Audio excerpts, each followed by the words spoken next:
Good evening and welcome to Sporlitics, where sports and politics mix and mingle. I'm Stacey Johnson, and with me tonight is Aguna, the Nigerian moderate Republican, Stephen,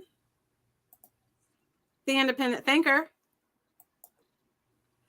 my cousin Chris,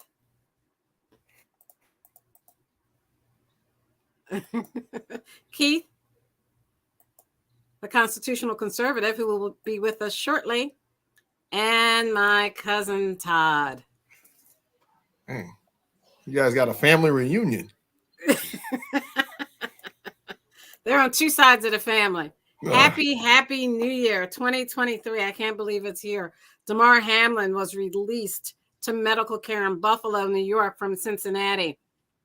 The Biden administration announced new measures today to curb the influx of migrants at the southern border during the North American Leaders Summit taking place right now in Mexico City, Mexico. NFL playoffs are here. Did your team make it? We'll hear what everyone has to say. And there's a new sheriff in town. A new Speaker of the House in town. How is the new GOP-led House of Representatives organizing their committees? Who did you pick for the college championship football game? Georgia or Texas Christian University, and why? Scientists warn that the XBB 1.5 may be the most transmissible subvariant of Omicron to date. How in the world does a 6-year-old have the wherewithal to plan and execute the shooting of his teacher? And how does society and the legal system hold him in custody and accountable? And more, if we can fit it in. First up, let's start with Stephen. How did your Washington Commanders do? Well, we kicked the crap out of the Cowboys like we should have. Thank you. Thank you. We haven't back Howell. We keep him and Heineke and Wentz. Thurston Howell, he's playing like what they call a millionaire back then, and show probably $1 billion a day. They parts out. They played for themselves. Else they're really for. But I think the Washington football team, the Redskins, I think they're in line to be a really, really good team. All we need is a really great quarterback right now. Hal may be pretty good, but we need to bring in that's gonna, push him or maybe a veteran. Aaron Rodgers could be. It could be. We're hurting a quarterback. We have a great defense. We have a great offense. We had Heineke that the team would get behind, but he was ranked like 30th or 31st the entire time he played. But the team played well around him, and what happened was they played well in spite of him and what he could do. But they liked him well enough, and it did a lot for the team. And they should keep him at some capacity, but as a starting quarterback, I'm not sure. But I think they really do have something going on that's really good right now. And the only thing they were missing was a quarterback, like the Eagles were before they got their quarterback. And that's what you need to round off a team. I really do think a lot of teams are just missing that one piece. And I think the Skin Manders, I think they're missing that one piece. Steven, can we address the elephant in the room? More than that one piece. I mean, our special team sucks, but Aguna, I think Steven's a little bit in denial right now because the elephant in the room when it comes to the Commanders or the Skins or whatever you want to call it, formerly known as Skins, Ron Rivera. He needs to be fired. Enough is enough. You won 8 games. He doesn't develop quarterbacks. He went and took a risk on Wentz. You had Heineke in there. No, he doesn't. Heineke couldn't get in there. Now, so what's going to happen is they're going to fire the offensive coordinator because they're going to cover up the fact that Ron Rivera needs to be fired. He's a defensive guy, right? He doesn't know how to develop quarterbacks. And you just said, the biggest missing piece for the Commanders is the quarterback, right? You went through Heineke, you went through, Hal from Gilligan's Island's great-great-grandson. It's like, the big elephant in the room is Ron Rivera. Ron Rivera only had like 1 or 2 winning seasons in the Carolina Panthers, maybe 1. And I don't think anybody needed to be fired at this point. They had a year. They had a better year than they expected they would. I don't think anybody should have been fired. They shouldn't have fired. 8 games, still a losing season. Still, you won 8 games. Woohoo! They're headed in the right direction. What's going to happen is, especially if they sell the team, in a couple of weeks or whatever, Jeff Bezos is going to come in there. He's going to sit there and he's going to be like, "Do I want this old coach or do I want something new?" What happened was bringing in Carson Wentz, whoever did that. Whoever picked him should be fired. Ron Rivera had a part of that decision was on Carson him. Wentz is a horrible quarterback. And who picked him? Ron Rivera. Yeah, and the head coach needs to fall on his sword. I understand he did. I understand there's going to be a regime change. There's going to be really as soon as they sell that team, it was a really bad it's going to come with a like whole new regime. He's a defensive guy. Bezos is going to get rid of Ron Rivera. Rivera should not have as much power as he has. They need to take the power from him and put it towards someone else. As far as what he does, you know how you take the power? You fire him. That's how you take his power. You fire him. But that quarterback was horrible. They're going to come in. Bezos is going to come in. They're going to build a beautiful stadium in Northern Virginia, right? And all the housing values and stuff are going to go up. They're going to leave Prince George County. They're going to move across the river to Northern Virginia. You're going to have this new state-of-the-art stadium. You're going to get rid of your coach.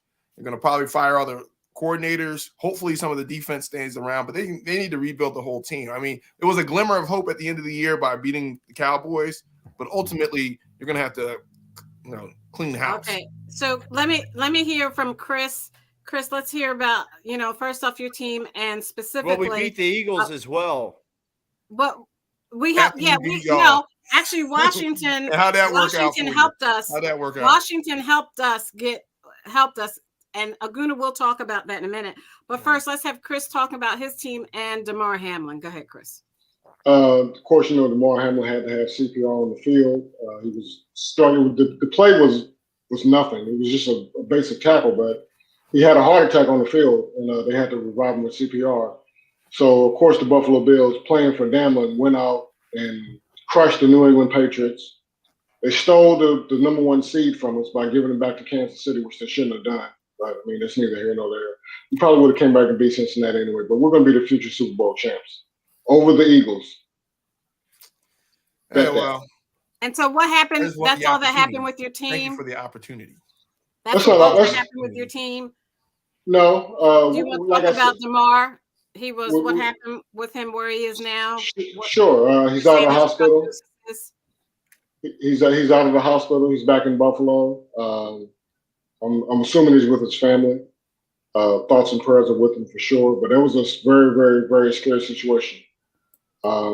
I've never seen anything like that. I've been watching football since I was 10 years old on TV. And I've never, ever I've seen players get hurt, ambulances come on the field and whatnot, but never somebody giving somebody CPR on the field. I mean, that was, I was scared. I didn't even want to watch the rest of the game, much less play the rest of the game. So we're just thankful for that as well. And hopefully he can continue to progress. And I sincerely hope this young man does not go back and play football. As much as I love football, I really hope he doesn't go back and play. I hope he saved his money and he can go on with his life and do something else. Well, let's look at the I want to look at the sign they have for DeMar. And our thoughts and prayers are with him and his family. But this is a t-shirt that everyone was really wearing all over the NFL. Love for DeMar, number 3. His teammates had the 3 on their jerseys put on there, and as our thoughts and prayers are definitely with him. So I want to get everyone. I hope he got that $7.99. Well, he everyone also contributed to his what was that when you raise money? His foundation is Toy Drive his Toy Drive. It went from $2,500 to $8 million. I think I read that DeMar gets about $800,000. He's a new player. He's about 25 years old. He only gets $800,000 a year, which for NFL players is kind of low. But I want everyone to make a comment about this before Aguna talks about the most important team in football who will win the Super Bowl regardless of. I will say this, Stacey. The Bills did honor his contract. They are going to pay him for the rest of the year until he's healthy, and they're also paying his medical bills. So he still gets his money from his football contract. He's richer than I am, but I mean, he's not rich by football standards. But I mean, $800,000 a year is still pretty good money. That is very good money. Cousin Todd, did you want to say something about Damar Hamlin? No, I just I saw the like everybody else saw him on the field, and it was really scary. And I don't think it was a heart attack per se. It was this freak thing. I heard a doctor describing it as getting hit at a certain part of the body. And this happens. He said it's rare, but it happens. People in car accidents, the steering wheel will hit them in the chest at a certain area, and this is what happens. But I'm just glad he survived it. And $800,000 is not a lot. I was hearing people say, like your cousin, about retiring.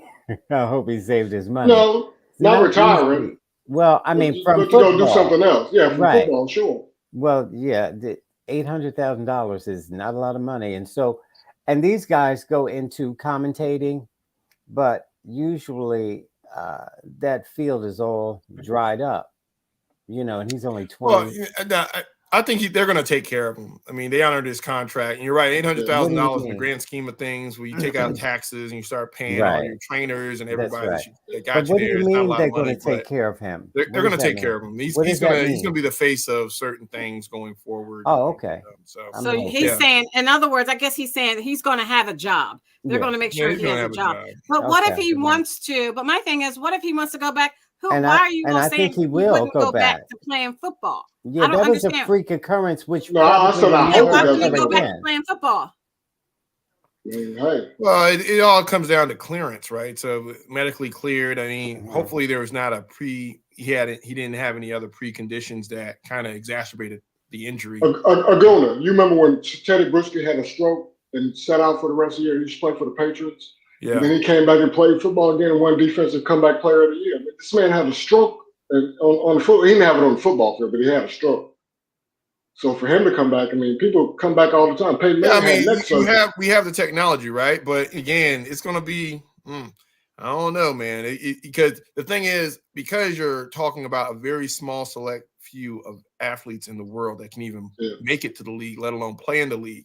And you need a certain amount of mental toughness to be able to compete at that level, right? And to have this type of traumatic, and it was traumatic for all of the players on the field to see your teammate or your opponent getting CPR, about to die on the field in front of everybody. It was like that stadium was just quiet because it was like, what in the world's going on, right? So that stuff, you don't come back from that just with the same instincts that you would if that never had occurred. So yeah, hopefully he can come back. It'll be a great story. It'll be a great opportunity for him, but it takes a lot to have that mental toughness to be in the NFL, let alone overcome some type of experience like that. But I mean, it's happened. Like Chris was saying, it's happened. And, you got these guys and these guys are warriors, right? So they can sustain things that most people like myself cannot.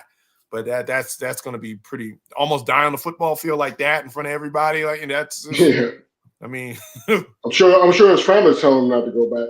Well, some of them are. Some of them probably are relying on him, quite honestly. Yeah, these guys got a lot of pressure. I hope he does what's best for him. So, whatever is best for him, we hope. Aguna, please tell us about the best team in the NFL today. Right. The NFC East champs for 2022 season, the Philadelphia Eagles. Yeah, I mean, absolutely. I got, truth be told, I got a lot of love for Buffalo. Sean McDermott used to coach in the Eagles. There are a lot of good players that played in both franchises. Shady, Jason Peters, you got a lot of good guys that, those we drafted Jason. they're very intertwined. If you look at this coaching staff and look at some of the players and stuff. So in Buffalo, of course, is going through a lot of these same experiences that the Eagles have. They're trying to chase a championship and they're very heavily favored for this year to make it to Arizona, especially out of the AFC. I mean, this is a good time. But the Eagles right now, they overachieved this year. There was questions about Jalen Hurts, his accuracy. He proved a lot of naysayers wrong. They're still a young team. To rattle off 14 wins in a season in the NFL is phenomenal. Now we're in the playoffs, so the season starts over again. So now you have enough gas in the tank to win 2 or 3 games in a row, make it to the Super Bowl, and let alone win the Super Bowl, right? So the Eagles kind of sputtered here in December. You saw the injury to Jalen Hurts in Chicago. Minshew played against Dallas. He played against, the Saints. The Saints game was horrible. Now I was at that game, and Minshew looked like, Uncle Rico, like he was living in a van and just tried to come out there at the last minute and play, and it was just horrible. So, and then the Giants game, everyone was expecting the Eagles to just destroy them because we had all our starters in there. But there was a very conservative game plan, and they were trying to get out of that game with a win, but also with no injuries. And they were able to accomplish both. So that's all well and good. You got 2 weeks to rest up and to see whoever you're going to see. I mean, the NFC has a lot of parity in it, in the sense of any one of these teams could beat anybody else, right? Even San Francisco plays Seattle. I mean, there's a lot of teams that, it's anybody's chance as long as you're hot. But what the Eagles have to do from that number 1 seed position is execute. You're no longer going to be on the road. So even if you lose, you're going to be at home. So all you got to do is go out there and play your game. And the defense has been quietly good over the last couple months. I mean, they've given up some opening drives. They've let some of these backup quarterbacks drive on them a little bit. But, I mean, at the end of the day, the season is over. The regular season's over. And I can definitely say that the Eagles have surpassed expectations from last year. Last year, we were 9-8. We didn't have an offensive line. There was all these question marks. There were no good receivers. Now you're in the playoffs again. And Jalen has really grown into an excellent leader and quarterback. Yeah. I see him thanking his, left guard, his right tackle, his center. Todd, do you know what those he doesn't know what those people are. Ma'am. He thinks that. But here's the thing. Yes, I do. He's very articulate. I don't want to say this as a black man can't be articulate. They're no different than a forward, just with more clothes on. Todd, okay. Thank you, Todd. You're welcome, ma'am. So, Jalen is a Q, right? So, when I say he's very articulate, I'm giving him a compliment because not a lot of Omegas are articulate, right? So, but anyway, he's proved a lot of naysayers wrong, right? He's gotten out there. He's been calm and collected because there were a lot of doubters. Most Eagles fans, I say that 75% of them had question marks when it comes to Jalen Hurts. Now, those of us who followed him in Alabama and Oklahoma, we were like, look, he's a competitor. He just needs some reps. He needs consistency. And so for Sirianni in his second year, and to have Jalen mature and advance the way he has, we're in a very good position as a franchise. On top of that, even though we lost to the Saints, we do have the number 10 pick in the draft next year, in addition to wherever we end up in the playoffs. So God forbid that we win the Super Bowl. We have the 32nd pick and the 10th pick. We have a lot of cap space because Carson Wentz is off the books. And, you're going into the offseason in a relatively good position, building on this season. Now, they'll probably take a step back next year because how do you win more than 14 games in a season? This is not college football where you can have, perennial 4 or 5 year runs making. Yeah, but they get paid enough money. Work and get it done. They get paid. This salary cap, this free agency, this turnover on coaching staff. We'll probably lose both of our defensive coordinator and our offensive coordinator this offseason. They'll probably get offered head coaching jobs. So it's very hard in the NFL to stay consistent for more than maybe 2 years if you're lucky, 2 or 3.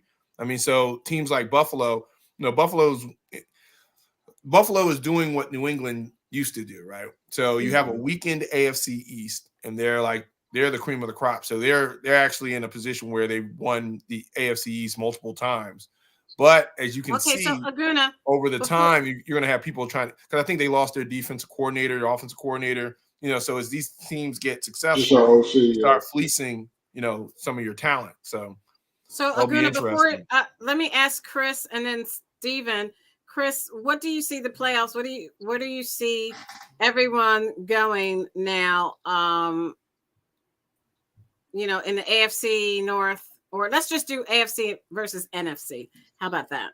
I think Jacksonville is going to win the AFC game. They're not going to go to the Super Bowl, but they're going to win their playoff game. The Bills are going to basically stomp our way through the playoffs, and we'll hopefully meet the Philadelphia Eagles in the playoffs. But I think Dallas is going to beat Tampa Bay. No. You can't. The Super Bowl's in Arizona. All right. So you're saying that the Bills are going to so what's the scenario is the first team you play is Miami, right? So I think you got that game. I don't know if Tua is going to play. You don't know if Tua is going to play. I mean, you do have the Buffalo Bill killer in Miami, which is Tyreek Hill. So if Tua plays and Tyreek Hill does what Tyreek Hill does, you got Waddle from Alabama there. It's a tough game. That may be a better game. But again, Miami in the cold and Buffalo, I don't see them coming into Buffalo and winning that game, right? And so now Jacksonville versus, I think they're playing Cincinnati. The Chargers. No, they're playing the Chargers. Yeah, they're going to win that game.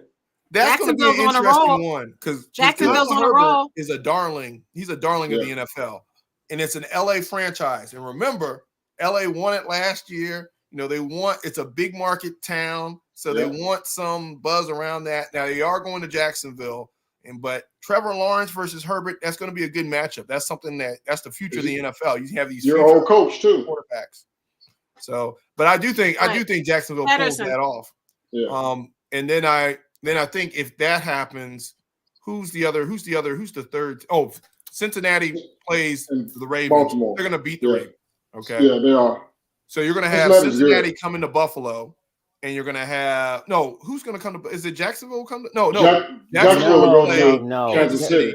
Cincinnati will come to Buffalo. So wait, I'm going to put it up here. It's going to be a rematch of the Hamlin game, and it's going to be an emotional game, and everybody's going to go crazy. Mm-hmm. And so what you're going to end up having is, I think, it's going to be Kansas City versus Buffalo for the first time ever at a neutral site for the AFC Championship game. Or they may play the Flyers. And so, anyway, Todd, so you have Kansas City versus Buffalo at a neutral site somewhere like Dallas or something, someplace that has a big venue and a dome, and people can celebrate. That will be the Super Bowl before the Super Bowl. Yeah. So so what is you're going to have all those ticket sales, all the buzz around Hamlin. The screen. It's going to be crazy. So look at the screen. You have the Seahawks and the 49ers. The Chargers and the Jaguars. 49ers. The 49ers will win that game, though it's going to be closer than what people think.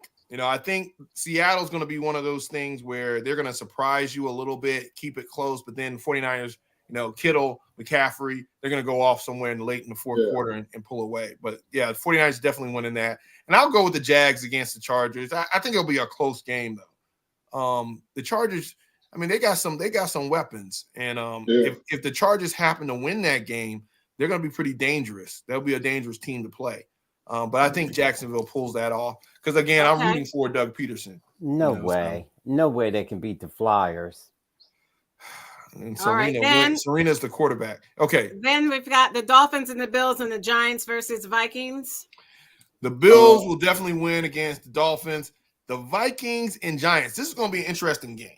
Right, the Giants have the firepower to beat the Vikings, but the Vikings show up, they win that game. But for the problem is, Kirk Cousins in the playoffs has never been consistent. So I think he's a little bit focused that first game because of his reputation of folding. So I do think the Vikings will pull that out. But if they don't and the Giants win, that means the Giants are coming to Philly for a third time, a third matchup, which I think the Eagles will still beat Daniel Jones. We'll beat their star. We should, but anyway. But I do think the Vikings pull that off. I think the Giants are going to win it. I don't know about that. The Vikings may take that whole thing to the World Series. So I named 2 people that play for the Vikings. So Steven, Serena Williams and Venus. So then we have for the Vikings. Then we have, excuse me, Daryl then we have Dawkins and Dr. J. NFL wild card round and the NFL wild card round, the Ravens and the Bengals and the Cowboys and the Buccaneers. Who you got? The Bengals definitely winning that first one, just because first thing they got Burrow, and he's Hollywood, he's going to win that game. And then I don't know who the quarterback for the Ravens is going to be. Is Lamar Jackson going to be back by then? I don't know, but I just they beat down the Ravens the last game of the year. They'll probably beat them down again in the playoffs. Okay, Chris. The Bengals are going to crush the Ravens. I mean, they're just too good. I hate this. And the Cowboys are going to beat the Buccaneers. Okay. Now, Steven? This is what first thing I will never go on record. Wait, before you do that, let me get Steven. Going for the Cowboys. Go ahead, Steven. Who do you got in that next game? You have to unmute your mic, Steven. He's got to unfreeze his screen. The FBI, I think, still has their surveillance on him down there. He's in the basement over there. Okay, so Nas is on. Nas, who do you have for that? The Ravens versus the Bengals and the Cowboys versus the Buccaneers? Yeah, as far as I know, Lamar's done for the season. So yeah, Cincinnati and Tom Brady is really old. So Dallas. Yeah. Yeah, okay, so here's my thing. I'm going to be a lone wolf right here. Oh, boy. First thing, because I hate the Cowboys. There's no mistake about it. I will never root for the Cowboys. I know that's an emotional decision on my part, but I'm still going to be the devil's advocate and say this. When Tom Brady is in the playoffs, it's a completely different animal. Now, I know they struggled all year. All right. That's true. I know this is going to be – I'm looking at it like this. They beat the Cowboys week 1. They're going to beat them at the end of the year too. And I'm going to tell you how they're going to do it. Dak Prescott's going to go in there, throw some interceptions. You're going to have Tom Brady is finally going to show off. He's going to shake off the rust. Because here's the thing. Tom Brady has never lost to the Cowboys. 2, I don't think Tom Brady has ever lost in the first round of the playoffs in his whole career. I don't think it's happened. And maybe once, but I don't know. If he was 25, don't quote me I on agree that. with you. But you're going to have Tom Brady in the playoffs. He may retire after this year. We don't know, right? I don't think he's going to go out to Dallas at home. From the way it looked, check down. Old man can't get it out there no more. Man, it is what it is. He washed it. First thing, what are you basing that on? Because the Falcons he did one series against the Falcons. He Swiss cheese, y'all. He had nothing to play for, right? He went down against the Falcons, Swiss cheese, y'all. Warmed up with Evans. That's all he needs. He's not new to this, but he's true to this. He's going to go down there and he's going to shock the world and beat Dallas. Man. Oh, give me a break. Because again, you got to look at what Vegas says. Vegas is going to say they've been saying Cowboys are going to beat Tampa Bay since week 6. I mean, when we go to the playoffs, we're going to beat Tampa Bay, and out of this, it's going to be like a home road game or whatever. Talking. I don't think it plans out like that. And there's big money in the NFL right now when the Cowboys lose. To see Cowboy fans crying and everything like that on the side, that's big money. Hear Skip Bayless the Monday afterward be with all the excuses and all that stuff on sports. That's big money for the NFL. So don't be surprised if Brady pulls it out. That's enjoyable either way. Cowboys fans crying, hey, I win. Tom Brady's downfall, I win. So either way, well, we already had one downfall, one old man downfall with Aaron Rodgers not being in the playoffs. Because I was really thinking that Aaron Rodgers was somehow going to sneak into the playoffs. He had it all laid out, but he's become the heel of the NFL for the last several seasons. So just like Aaron Rodgers failing, they love to see the Cowboys fail too. But they don't like to see Brady fail. I have a question. Why can't they get, instead of Tom Brady, why don't they get back Randall Cunningham? He's too busy being a reverend in Vegas. He's running his church out in Vegas. You got Tom Brady, and he's a senior citizen. So, Todd, are you wearing a turtleneck, Todd? Because it may be a little tight. You may be choking yourself out. Todd. Are you it's cutting off circulation to your brain, and you're saying all so I want to move on to college football championship. Nas, I'm sharing my screen. Skip it. You wanted to tell Nas. I think you wanted to tell something to Who did you want to tell it to, Nas? Oh, no, I was just going to ask Keith, how come God didn't come out and save Texas Christian University? Why did he allow him to get beat down like that on national television? Well, you'll have to ask God that question, sir. Aren't you like the God liaison on the show, Keith? Aren't you the liaison? I have more access than you would have, sir. Otherwise, well, didn't you say, is he black or white then? God respects all persons. So Chris, I'm going to ask Chris. Chris, do you want to talk about this score? If you look at this, I'm sharing the screen. This Google. What happened? TCU made it to the final game, basically, but they were in no way, not even close to a good as football team as Georgia. They were just overmatched. The coach even said they were overmatched. TCU is basically a mid-major school. They're not even what conference are they in? They're the Big 12. Big 12, yeah, Big 12. Ridiculous. It's ridiculous. You know what I don't. You know why I don't like TCU? Because Jalen Reagor, that the Eagles drafted in front of Justin Jefferson, came from TCU, and he put up these great numbers at TCU. He was killing folks. You know, it was like, okay, yeah, we're gonna go out on a limb and get Jalen Reagor over Justin Jefferson out of TCU, and this is why it's smoke and mirrors. You think they're better than what they are. They get in the playoffs. Yeah. They beat Michigan. Everybody's jumping up and down. Is coming out of Texas and all this, and that was ridiculous. That was an embarrassment. Yeah. And I don't think anybody from the Big 12 will ever, at least for the next 7 years, be allowed in the college football playoff. They're going to be like Hawaii. You know, Hawaii used to go, they're on 15-0 and stuff like that, and they still be ranked number 25. Right. Because you just couldn't trust them. You know? Steven, what did you think about this college football championship game? What the hell, Steven? I don't know. Steven is you button old man. Steven, well, here's the thing. Let's ask Todd. Steven is frozen. The FBI is. What did you think about this college football championship score? If you look at the screen. Oh no. Here we go. You see that screen score? What did you think, Cousin Todd? I think that the Phillies should have won that. And that way the Phillies would have taken the Stanley Cup. But this is the other thing. I'm going to talk about Aguna's clothes. What does he have around his neck? Is that a gold chain or is that a rope? These are my beads. These are my good luck beads. Hey, quiet, Ty. Whatever you're eating on the show, Ty, you need to finish it. That way we can skip it next time. It was a mint. Where you get this necklace from? Yeah, what is this necklace? I got this from the streets of New Orleans. Right? And you think there's to be worn? And so I brought it up here. It's my good luck beads. As jewelry? Hey, man, come on now. Todd, right. I can only imagine you in New Orleans and what you would do for beads down there, Todd.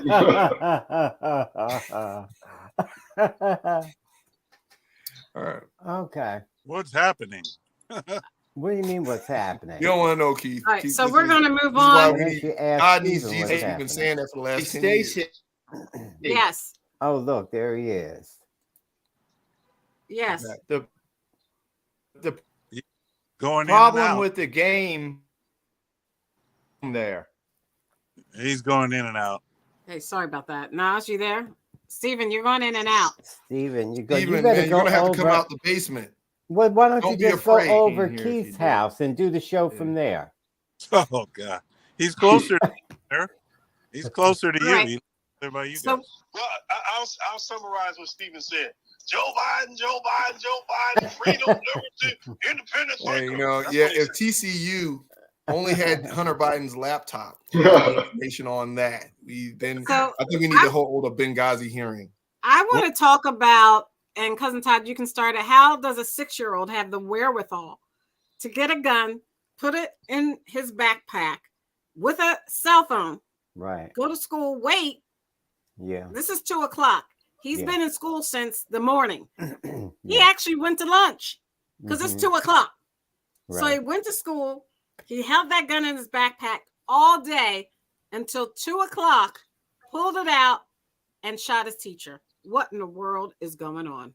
Right. Well, This is what I say when people like Stephen and Keith talk about everybody should have a gun. Everybody should be able to get a gun. But you have to be responsible to have a gun. And this is what happens when you hear about all these shootings. This just so happens he was a 6-year-old child, but it's always the child getting hold of the parents' guns and going up and shooting the schools or shooting the churches or shooting up places. And so the parents have to take responsibility for this.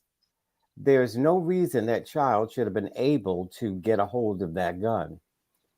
And then the sophistication of that child to wait around like that, to have it in their mind, first of all, that I'm so mad at this teacher, I'm going to shoot her.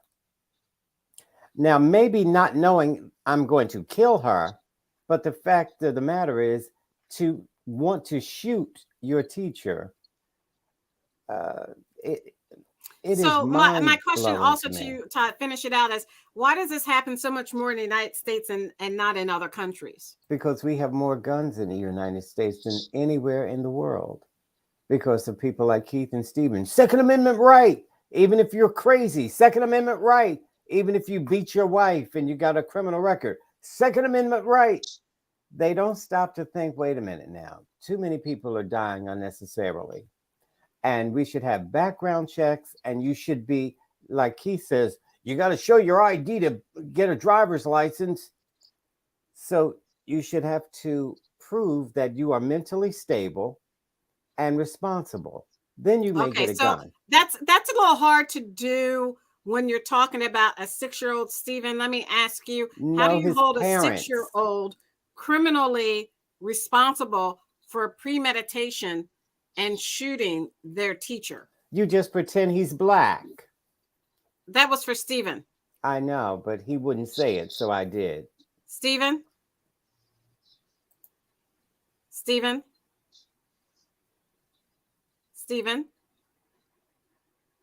Okay. We can't hear you. You have to take yourself off of mute. We can't hear you.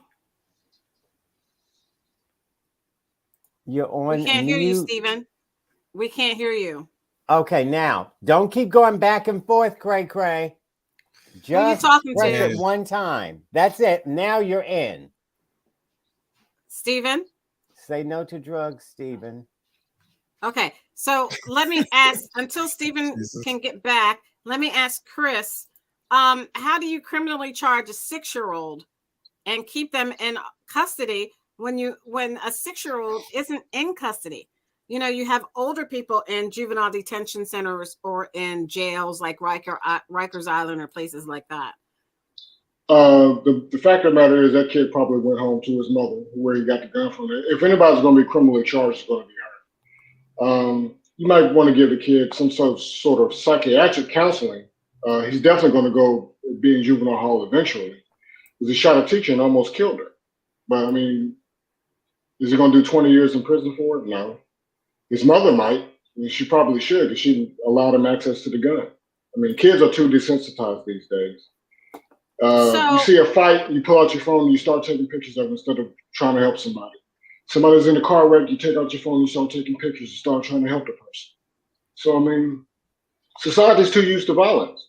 So let me ask Aguna, who has a child in primary school, how responsible are parents for that? Aguna, if that were to happen, God forbid, you know, you wouldn't be on the show anymore. You'd be up in the big house, right? Yeah, you know, most Americans are for responsible gun ownership, and that means keeping it in a safe place, keeping it out of harm's reach for especially, you know, juveniles, kids in your house. But at the same time, you know, the more guns you have, the more opportunities there are for things like this to happen. It doesn't mean that you ban all guns, but you do have to have some type of accountability on the side of the, you know, the parents in order to prevent these things from happening. Now, I know Keith and Stephen would be like, hey, if the teacher was armed, she could defend herself or something like that against a 6-year-old. It's like when we put more guns out there to deter gun violence. And, you know, law enforcement even will say, hey, you know, the more guns you have, the more opportunity and the more less likely we're able to determine who the good guy is from the bad guy. This is a very unfortunate situation. Because to Chris's point, violence has been desensitized in society. And on top of that, you have the politicalization. They're going to make this political, right? So immediately you're going to have people entrenched on both sides talking about, why, you need to have stricter gun laws or, have more guns, those type of things. But at the end of the day, you have lives have been changed by this. You have a 6-year-old who, to Chris's point, will probably end up in the criminal justice system somewhere. I mean, to have that type of behavior from a 6-year-old that early is usually an indication of other things. And so that's why they're probably keeping it very private, because there's a lot of investigation that has to happen. Just think about all the questions we have on this show about how to get a hold of the gun, what happened with the teacher. It's going to be a lot of stuff to unpack about the situation. At the same time, children watch a lot of cartoons, so I don't know that he knew that shooting her would actually kill her. I don't believe that. I mean? So let me get Keith in here. I gotta get Keith in. Well, wait a minute. Again, I don't know if they understand the finality of death. They may not understand the finality of death, but they do know that, hey, I'm hurting you. I have some intent here to harm you. Yeah, they do know that. So Keith, you used to be in the school. So training occurs and the schools get better at dealing with it. Like they have that shooter training and the lockdown trainings. And they said they had already practiced for a school lockdown, so they were familiar with it. But why not prevent it? And they really didn't expect it in an elementary school. So what do they do now in terms of preparing and training elementary school students? Well, okay, it's a real simple answer, but I know that the guys on this show, they're not going to accept it. So that I understand already. But I'm just going to tell it to you because this is my opinion. In my opinion, as a professional, I am an armed. I train people. I train people to protect themselves, and I think, in my opinion, that kids ought to be trained as early as possible. I was 10 years old when I first learned to use a rifle, a 22 rifle. That's 10 years old. Now this kid was 6, but it doesn't. You can teach kids early the importance of safety.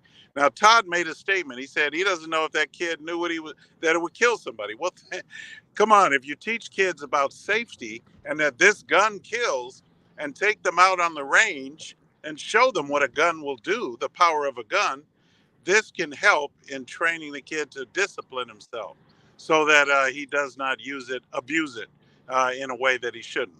And that I know is true. You can teach kids young how to use it.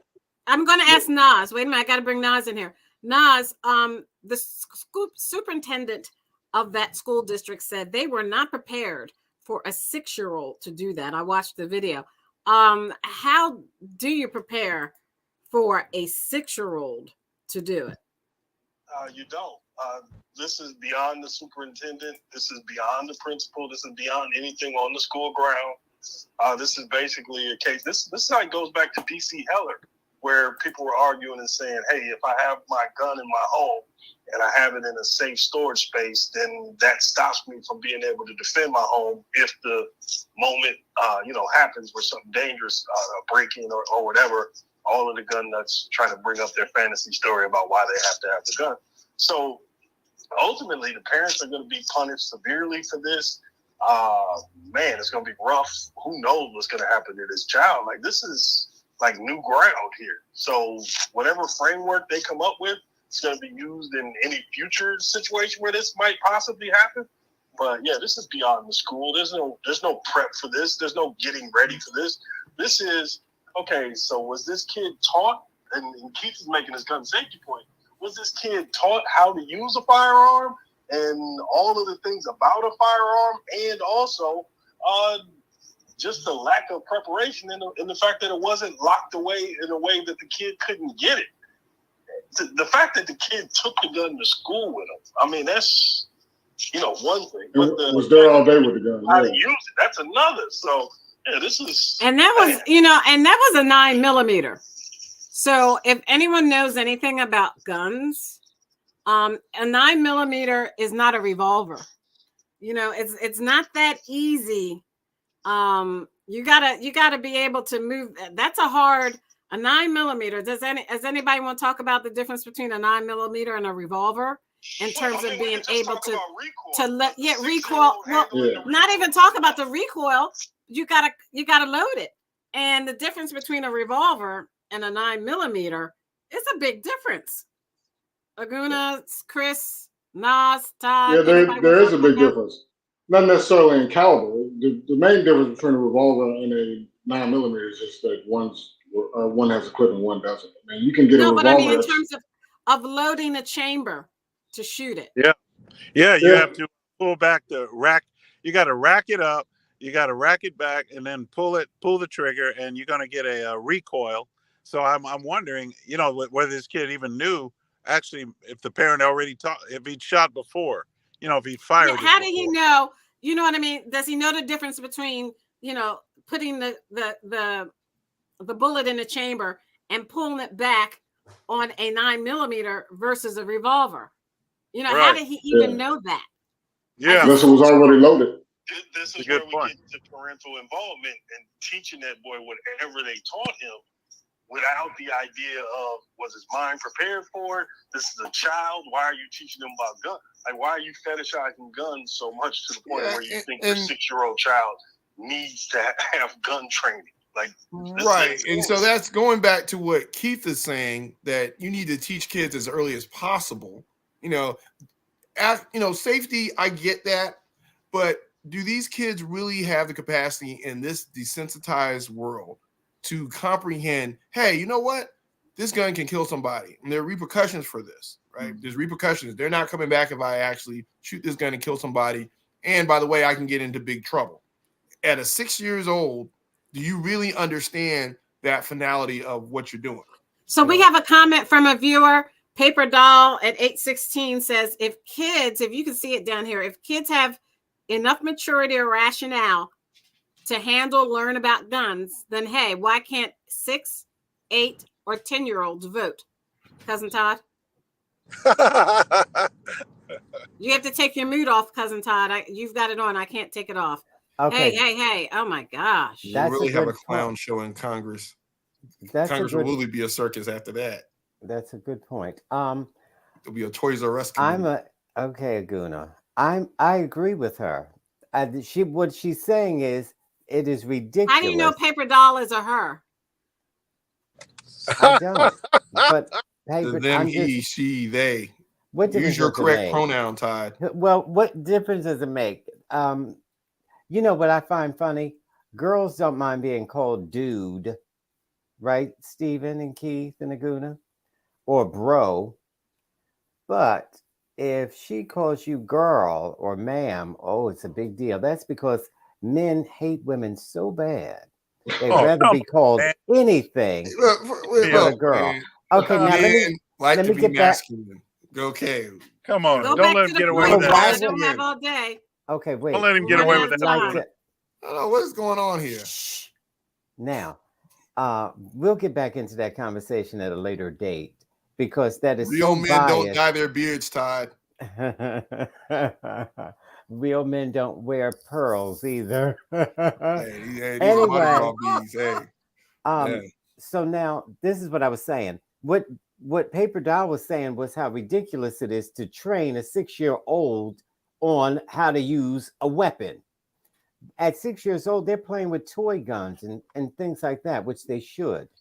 They should not be trained on weapons when they're not even in middle school. It is just dumb. And this is what you call growing children up way too fast. Now, the child should society's doing that. Well, I don't know what his environment is like, but I don't know. The mother has to take responsibility for what that child did. It is a very slippery slope, right? So I mean, you're depending on the environment, like you said. I know. You look at what's going on television. You look at all the. Yeah. I mean, it's a very clear point. Like Chris was saying, we're very desensitized to the finality of certain of our actions and what's happening around. Even at 6 years old. That age. Mm-hmm. Okay, but so we have to move on. We can't spend the whole time on this. I just thought this was I'm just outraged by the entire thing. Paper Doll says, that's okay. I do have don't one point though, mind. Stacey. I'm just anonymous. I'm sorry.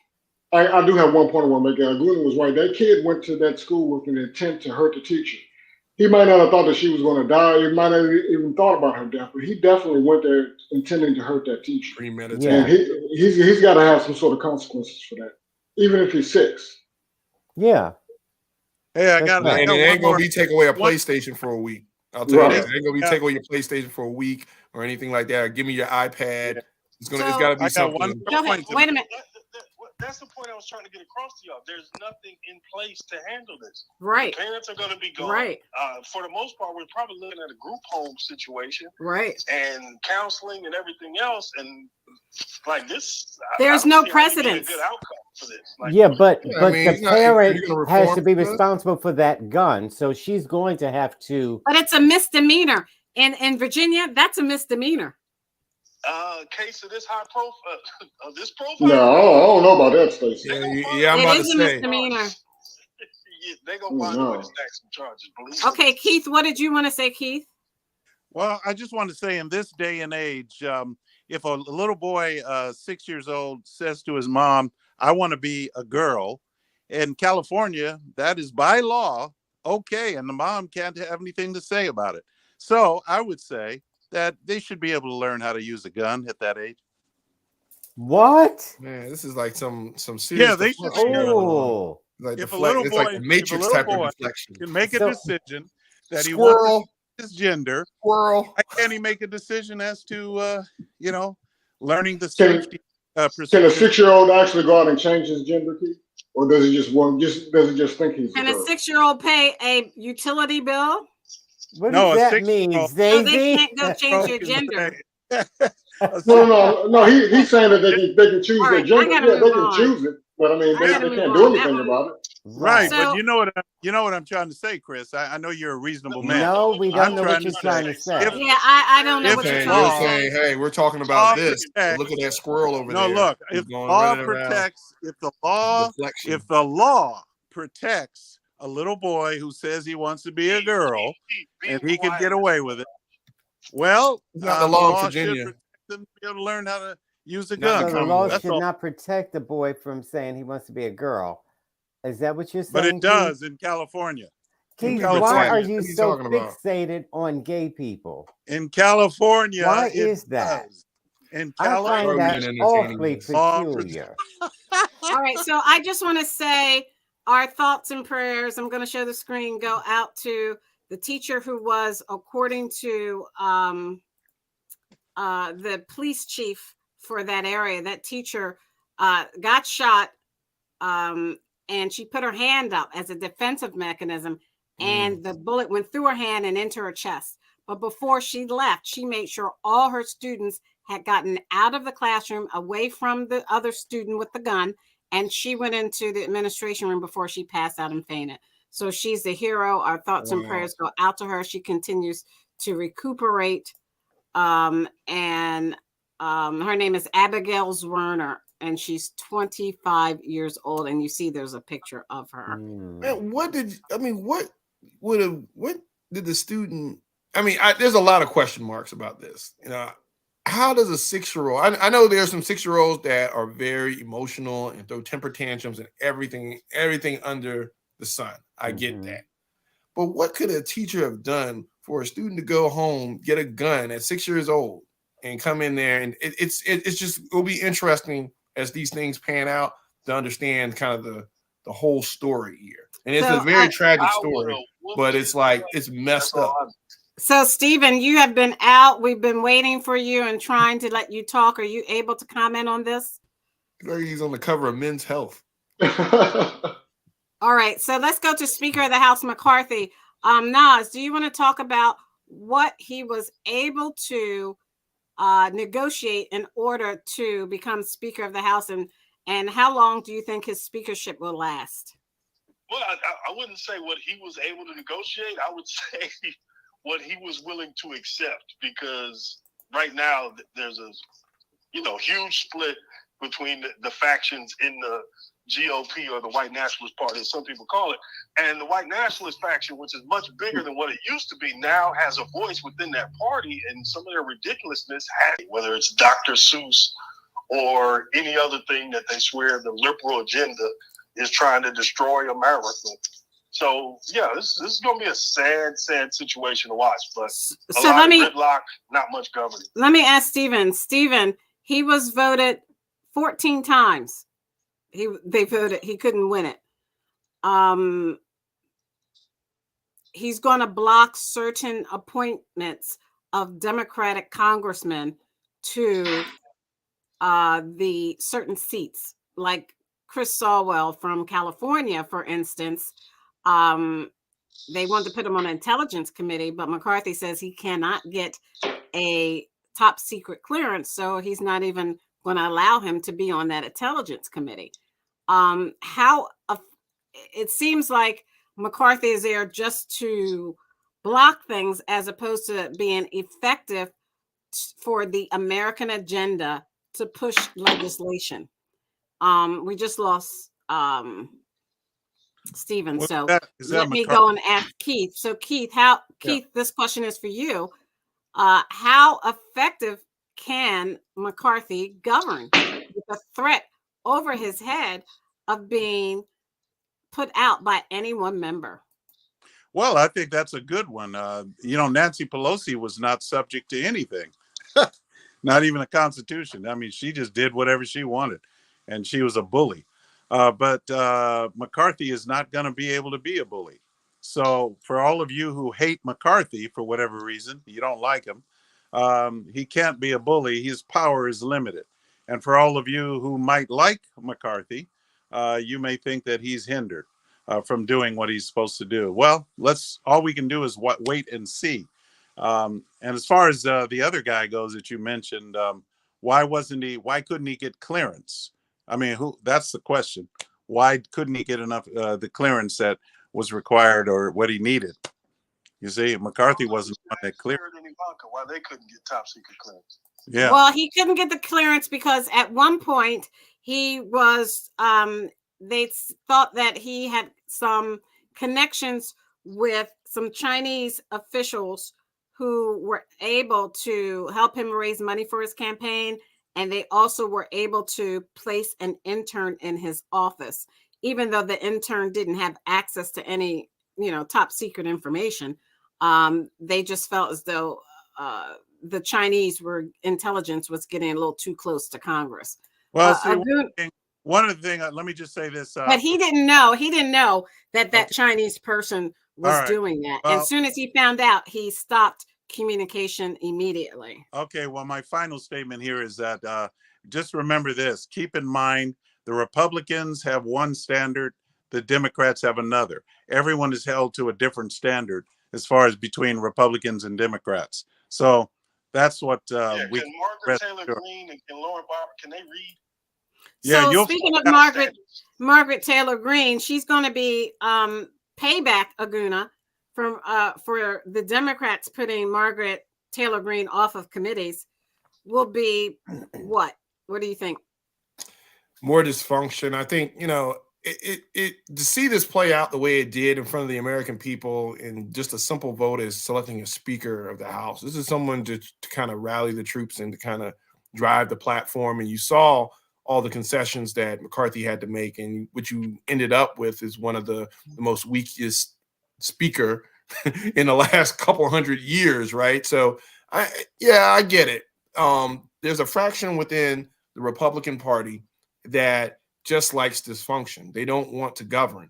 And you saw what the end result of that is just going back and forth, nonsense votes, wasting the American people's time. At the end of the day, you got to get things done. And for the next 2 years, there's nothing going to get done from the House. Now, there's, to Naz's point, they're going to come up with some legislation, red meat. They're going to, you got inflation and stuff going on, but they want to investigate Hunter Biden's laptop and stuff like that. You're going to have a committee to investigate the January 6th committee that investigated the insurrection at the Capitol. So they're going to do a lot of things that are going to just waste money up Congress, right? And for McCarthy, and see, this is the thing.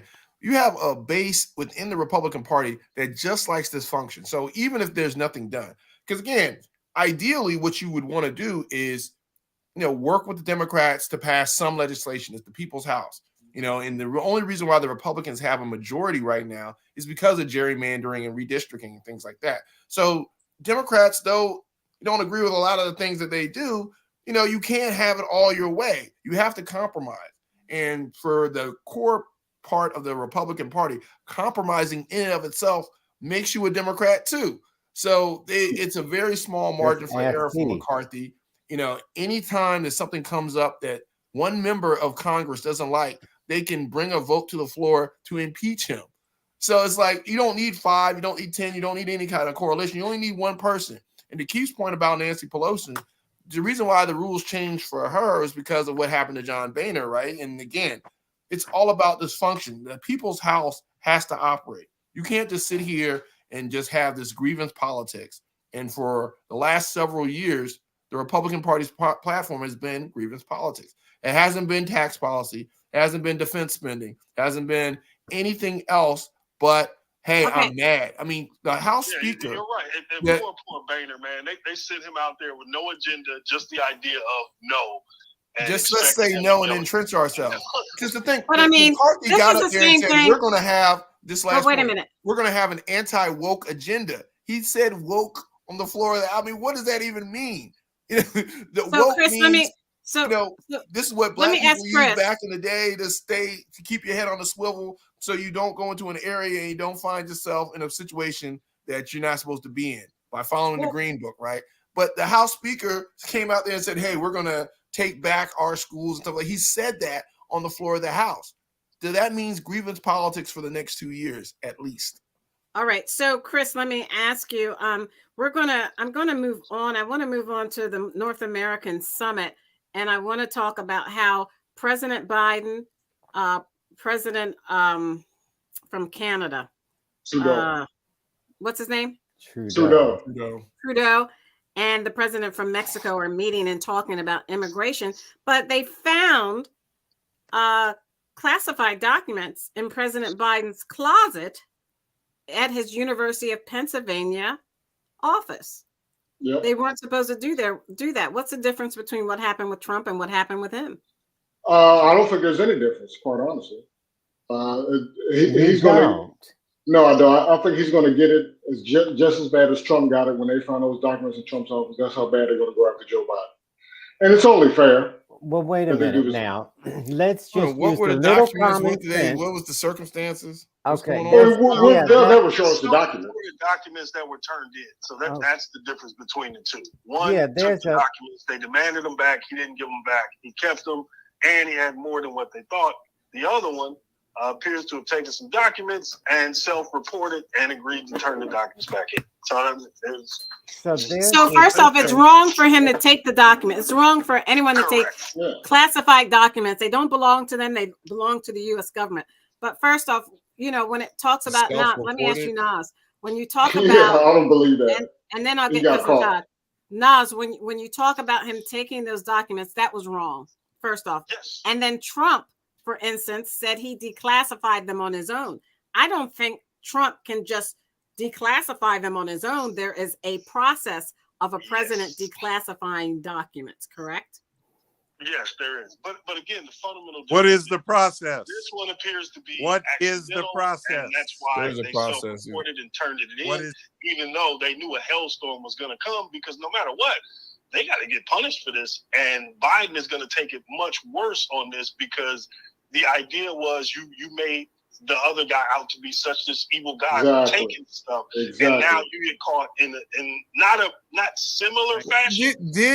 Was it Biden that did that though? What's going on? Did Biden order Trump to be attacked or something?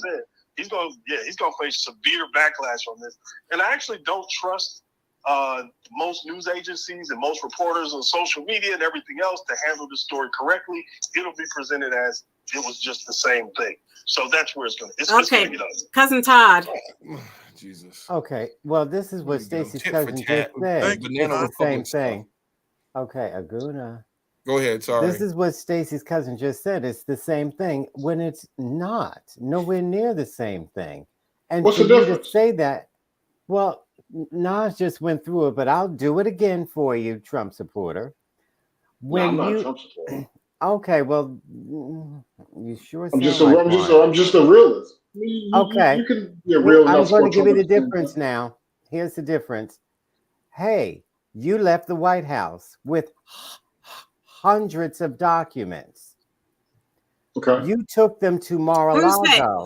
Who? You got to name who these people are that are doing this. Well, I'm talking to intelligent people now. Listen. So they took them to Mar-a-Lago. That right there was wrong. And these are multiple documents. Biden had 10. And he didn't have to be subpoenaed to give them back. They didn't beg him to give them back for over a year like they did Trump. And when he gave them back, Trump pretended he gave them all back. I got nothing else. That was not true. So Who self-reported? Did Joe Biden call up the White House government office are and say, you "Hey, I got these getting my documents. I forgot about story? them"? So Yeah. I'm telling you the difference. Now you're going to ask me another question. No, so that I'm you just will saying. hear the difference. Do you recognize now that there is a difference? No. Okay, that's because you cut 10 me off documents versus hundreds of deliberately. documents. Not Well, only that, I mean, not only that in that, and of itself is a he delta. pretended unless to they give found them another 90 all. documents. He pretended to give them all back, and he didn't. This is why the FBI raided his house. Yeah, So, they gave Trump an out. They were trying to keep it on the hush, right. but he just wouldn't give them back. And so So when I don't he think it was. didn't give, so this is again not the same, and you can understand that now, I think. So when you pretend to give them all back and I have no more, then you get raided, and then you see all the documents there. There's Do a you believe difference. Joe Biden self-reported all the documents that he Look, had? you're switching the question again. No, I'm asking, You're do so you surprised. believe that he reported No, all the we were documents that he talking had? about the difference. I don't think Acknowledge the there's. Yeah, difference. I mean, and then what are the documents? You know, if there's a matter of national security, is they just classified? What level of secret? This is why I think he's a Trump supporter, because whenever you get them on the ropes, they tell you about the weather in China. Well, the is thing it is, sunny I mean, in because China if it's today? secret versus top secret versus the level of clearance matters. True. He should not have it. This is from his term as vice president. They were at his think tank. And again, when his people found them, they did the self-reporting and turned the stuff back in. Now, if you're saying, well, maybe they got some more that they're hiding, like, I mean, why would they do that when one of their biggest political, I guess you could say, hammers was going to be hammering the Trump coalition about the documents? For doing the same thing. It's in their interest to turn it back. Well, I mean, I don't know. I think they got caught. We need some more information. It needs to be. I do believe there needs to be an investigation, but I do think it's a false equivalent. Now we're just saying documents. There are secret documents, and what are the documents? What were the circumstances around it? Was there negligence involved? What type of negligence? When you leave the White House, you get a certain amount of documents that you can take with you for either your library, your think tank, or whatever you want to put them in. You know, you get documents, but that doesn't mean all of the documents were cleared. Somebody made a mistake somewhere, and I got a feeling there's going to be somebody who's set up to take the fall. My name is John. Of course, in all these situations, it's different between taking a letter from Kim Jong-un. Without Joe Biden's not like somebody's going to go down. There's things that the National Archive wanted that Trump said, no, these are mine. I want to keep this love letter to Kim Jong-un. I want to keep all these things. You can't have them back. And it's like, no, he didn't go through the process because he's the great dictator. It's a false equivalent to say that a paperwork era is the same as someone trying to hoard documents from his regime kind of thing. So I do think there needs to be some type of level of understanding before we just say, hey, this is just documents. Let me say this real quick, Stacey, and get out the way. The only issue with this is actually a scandal. This is not Hunter Biden's Which is a scandal. Which is a scandal. Biden's. Of course, Biden's is a scandal. No, yeah. This is legitimately a scandal. It has to be investigated. Here's the thing. FBI because a mistake was made, and no matter what anyone says, This is unlawful. Somebody's got So to. there's a difference between a scandal and an investigation. I do think the investigation is warranted. It's not the things the right whips up to make their base mad. Like this is. But I don't consider that a scandal. I think that there was something was a violation happened, and you need to investigate. A scandal is like all this massive cover up and all this other stuff. You write a report and then you try to change it, and that's a scandal. A disclosure or uncovering of something that happened warrants an investigation. But again, this is like, of all the stuff that's going on right now, now all of a sudden we're sensitive to documents. Before, you know how many, if we go back historically, even with the Trump Mar-a-Lago situation, it wouldn't have been such a big deal if Trump didn't try to keep the documents. Yeah. They would have covered it up and moved on with it. They gave him lots of opportunities to turn that in. But because he didn't, and it became a scandal because it was covered up and all this other stuff, now you have people. I agree with that. Hey, you know what? Look at his documents. Look, what aboutism? What aboutism takes control? When at the end of the day, this is all about nothing. I do think there needs to be an investigation. Yeah. There should be some level because of the optics of it, but again, it's not the same. If it's a secret document versus, but you haven't convinced whatever. But you haven't convinced the Trump supporters that it's not the same thing. Even Stacey's cousin is still saying he's going to get punished the same way that Donald Trump did. He's going to get it just as bad. The question is, what happened to Trump? Nothing happened to him. Nothing's going to happen to Joe Biden either. Right. Oh God! It's a false equivalent to say, "Hey, he has documents. He got documents." Okay, that's a false equivalent. I don't know. The whole thing is a false equivalent. In today's America, go to Breitbart, go to whatever other right-wing thing you want to go to, and that's going to be the lead thing on the front page. Absolutely. That's going to be the lead thing on all their social media. So the momentum behind this is going to be huge, and it's going to look similar. So let me ask you a question. If Joe Biden has a rally at the Capitol after he gets voted out and then marches on it, you just wait. This is gonna be how much time did the Democrats waste investigating Donald Trump with those documents? That's exactly how much time the Republicans are going to waste investigating Joe Biden with the documents. What did they do? What did they do? Keep migrants from journeying to the U.S. Keep the drug trade down.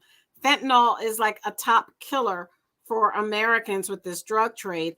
And on top of that, Mexico also secured the son of, what's his name, the big drug dealer? El Chapo. El Chapo's son. They did retain his son, but we're still, Americans and Canadians or other people are still dying all over the world from fentanyl. They're trying to shut this down. Will it be able to start with the migrants at the border, Keith? Well, we'll find out. I mean, again, we're all speculating. That's all we can do.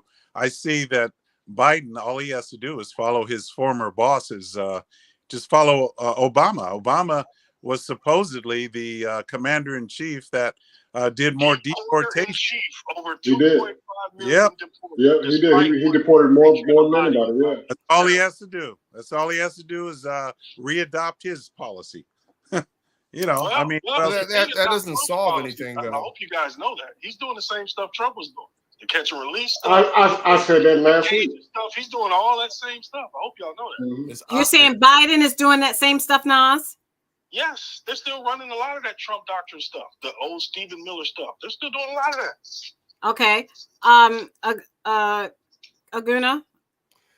See, the problem with this whole border situation is everyone wants to complain and no one's bringing any tangible solutions. You see what Governor Abbott down there in Texas is doing, sending migrants to people's houses and different sanctuary cities, but they're not sitting there saying, they're complaining about the federal government not helping, but they're not really offering up solutions. And building a wall is not a solution, because you got to build it, you got to maintain it, and then there's other things. These are migrants. So it's a little bit different. There's layers to this problem. It's different between migrants who turn themselves in willingly and are. Do you have a wall around your property? They're looking to get into the union. It's actually legal for them to come to the United States border, give themselves up willingly, and wait for their hearing. That's not Aguna, illegal immigration. That's actually Aguna, part of the process. The problem is the process doesn't work effectively. I'm a private citizen, Keith. You always do that deflection tactic. It's not the same. We got a 3,000-mile long border. Why Tell not? me in the history of the world when Why a wall has worked. If somebody All right, let me wants, ask Hadrian's Wall Chris. in England, the Great Wall of China, I have none the of right them to work. shoot. And don't compare that little fence in Israel to the Somebody Great comes Wall over of China. It's not the me, same thing. It's I 160 have the miles right versus to shoot 3,000 them. miles. Do the I math. have the Chris. It right doesn't Yeah. work. to leave or be shot, and that's what I have the right to do. Give me Protect Your my. comment. Niles was right. He's basically doing the same thing that President Trump is doing. And like he said, Obama deported more migrants than any president in the history of the United States. They're doing the same thing. They're just dressing up and calling it something different. Something's got to be done. As far as what the solution is, I don't know. Okay. But the solution that's the can't be to problem. let You don't people sit in. there and say, I'm going to shoot migrants. That's No, ridiculous. but Aguna, is the solution to keep letting people come in? Yes. No, the You have to solution, stop. I can come up with several No. solutions. I got Aguna, several. are you We aware have the that? technology. So, Cousin First thing, Todd. these people don't want to be citizens. They want to come Okay. here for jobs. Are you Put aware together that a guest worker Oh program, gosh, you gotta mute incentivize these them people. to go to their and the country of ranchers origin. they are killing livestock? Okay, I'm now talking solutions and the they don't want to hear it. right, that's You right. asked me about Let solutions. me. I'm telling you solutions and no one wants to hear it. I didn't mute you. Okay, Stacey did. now all right. Let me say this: Oh, thanks for the throwing me under the bus, Chris. the Yes, that's right. Republicans. I muted you, Aguna. I wanted to hear I the get solution. muted when I start Keith, talking common because sense. I get it. was trying to get Todd in to talk. I will give you an opportunity to talk, but let's get Todd in. Okay, he's going to say Serena and then he's going to go to this.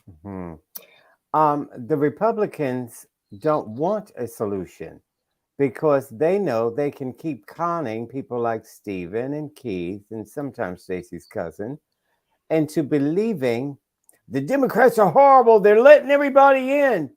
But where did you originally come from? He's your cousin too, isn't he? No. Oh, okay. So, Cousin Todd is All on right. my mother's side of the Y'all said family, that too and quick. Cousin Chris is on my father's side of the family. Oh, okay. But isn't that like distant cousins? No. Don't you consider that My distant? father and her father are Is brothers. that like kissing cousins? Not like Listen kissing cousins. to Aguna Distant cousins. doing the Keith thing, the Trump supporter thing. We're talking a serious issue here. Okay, sorry. Okay, And all right. Go ahead. The family reunion is over. Go ahead, cousin Ty. So the Republicans deliberately keep this crap going on without any solutions, Absolutely. never had a solution, but they know it riles people like Trump supporters up They raise money. and pits Americans against the world. Keep them out, except if they're white, then let them in. But if they're colored at all, keep them out. When you're letting them all come in. All right. And So it's amazing that colored people say that about other colored people. So let me What? hear from Aguna really quickly. What is your solution? Why don't you go Aguna? back to Africa, Well, Keith? so part of it is, people are against them coming in because they think they're going to become Democrats Time's up. and assimilate and all that. So I heard that. That's a silly idea, but I've heard that before.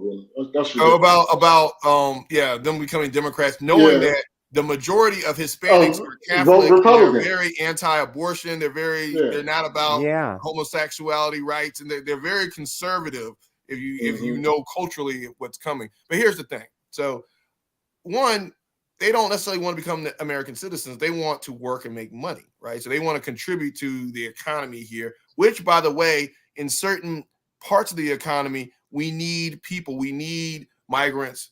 And I'm not going to call it slave labor or anything like that, but there is a demand for their labor in certain industries. Especially in California. You put together a guest worker program, right? You put together a robust one where they have to apply for it at the country of origin.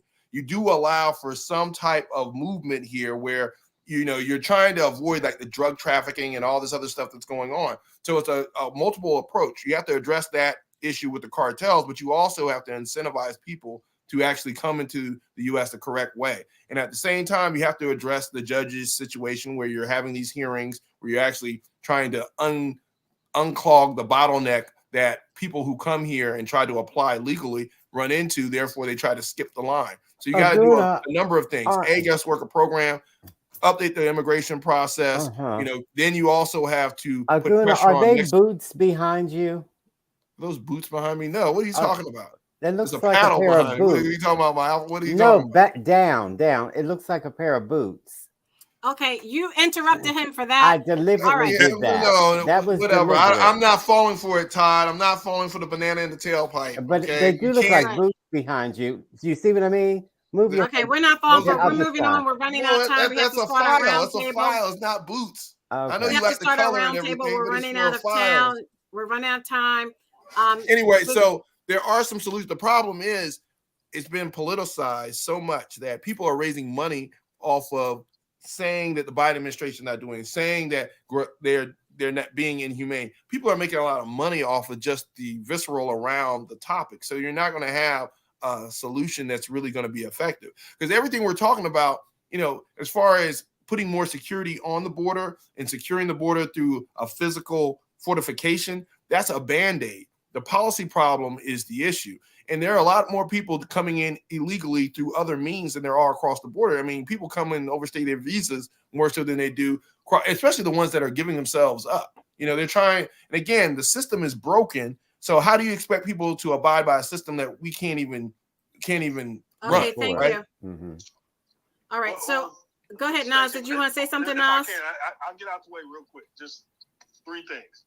First thing, stop propping up right-wing dictators in Central and South America who force their citizens to look for better, greener pastures because life is so dire and dangerous. And also, you have to revisit some of these world trade treaties like NAFTA and GATT, which dump products in those countries to where there are people who used to live off subsistence farming and other, local jobs don't have work anymore because the foreign exports ruin all of their markets. And lastly, the idea that we need to chase down everybody who comes over the border, as opposed to saying to the businesses who hire them, no, you will not be able to pay people below minimum wages in order to make more profits. You're going to have to pay people a living wage, and you will not be able to use that labor. If you're caught, you will lose your license to do business in the state. Okay, I agree with that. I agree with one thing, Nas, is that most people don't want to leave their country. People don't want to leave their homes to go somewhere else. Wouldn't you rather stay home, Aguna, Keith, Chris, Cousin Todd? You don't want to leave the United States in your home and go to another country. You want to stay in your home. Most people around the world do. We also want to make money, right? We want to make money. So if I'm not making money at my house, I'm gonna go somewhere I can make. I'm Nigerian. That's what we do. We go where the money is. A lot of people sell it to us for cheap, and then they got gangs in the streets and cartels running them. That's what happens. Yeah. Mexico is almost a narco state anyway. Okay, we're going to do our roundtable. We're out of time, so we're going to start with. We're going to start with Keith. And then we're going to go to Chris, then Nas, Aguna, and Cousin Todd. Our roundtable will be with the GOP governor says the January 6th committee should disqualify former President Trump from holding office. I'm going to show it on the screen. I just want you to agree or disagree. Governor Asa Hutchinson reiterated on Sunday that he preferred a different GOP presidential candidate in 2024 who was not former President Trump, telling ABC Week that January 6th should disqualify Trump from holding office.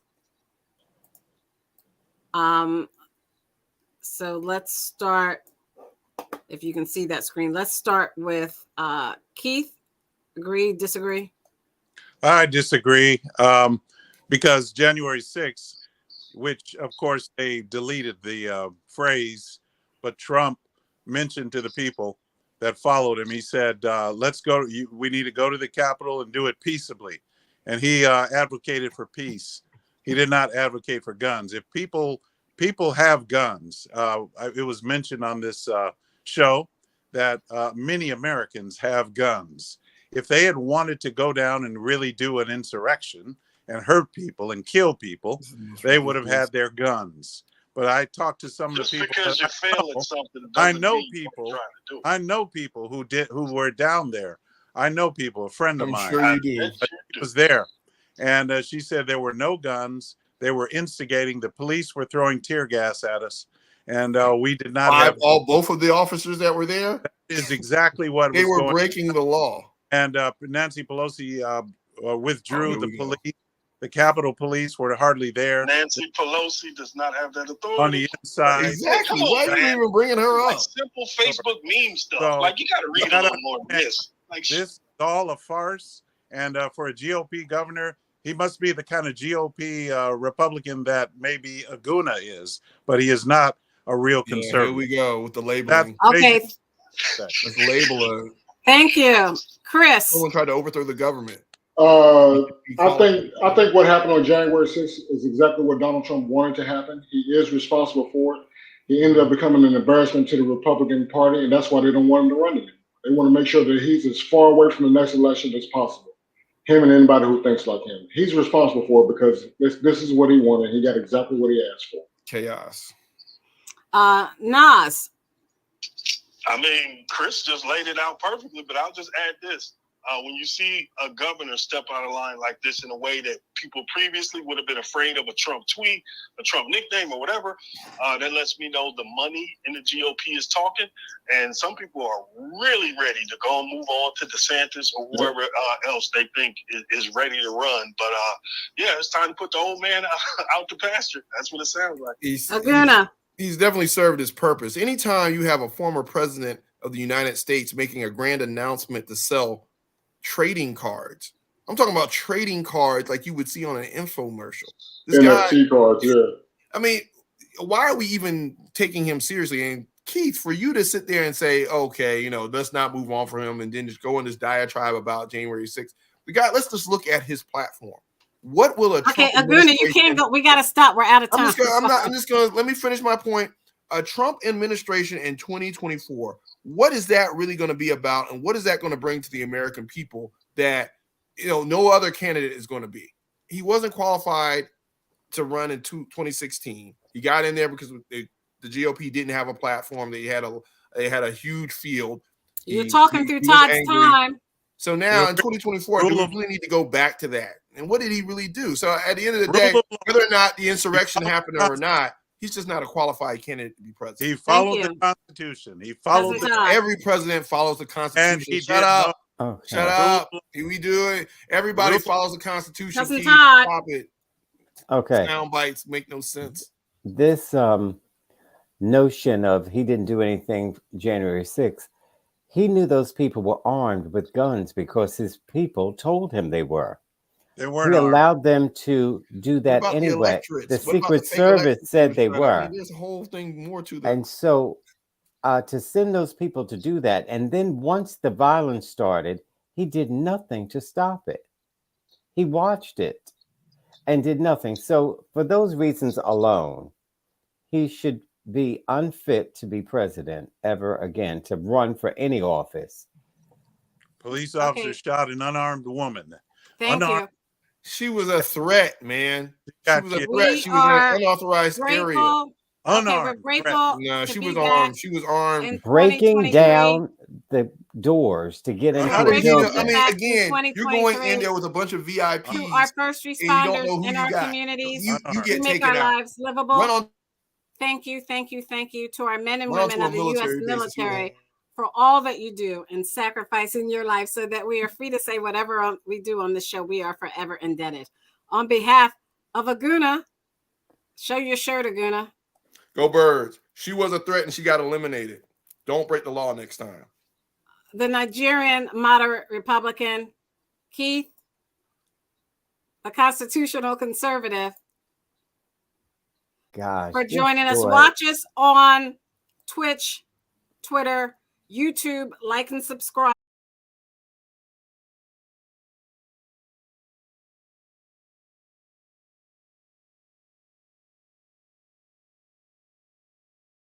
It's the Flow Network.